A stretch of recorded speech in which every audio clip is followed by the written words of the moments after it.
In una plumbea mattinata autunnale, un uomo travestito da scheletro attraversa minaccioso calli e fondamenta di Venezia. La sua destinazione è il piazzale della stazione ferroviaria Santa Lucia.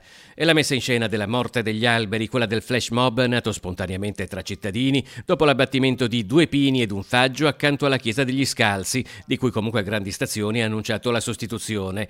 Da tempo però l'attenzione di diversi veneziani si era focalizzata su quel cantiere allestito verso la fine d'ottobre ed ora che gli alberi non ci sono più, la preoccupazione è che l'ampio spazio prospiciente l'austera facciata razionalista della stazione ferroviaria non abbia un adeguato ricambio di verde. Se la mattinata non fosse stata così fredda e piovosa, le presenze sarebbero probabilmente state anche maggiori di quelle testimoniate dalle immagini girate da Philippe Apathy, uno dei cittadini intervenuti al flash mob, ma dibattito e preoccupazione non si fermano certo qui.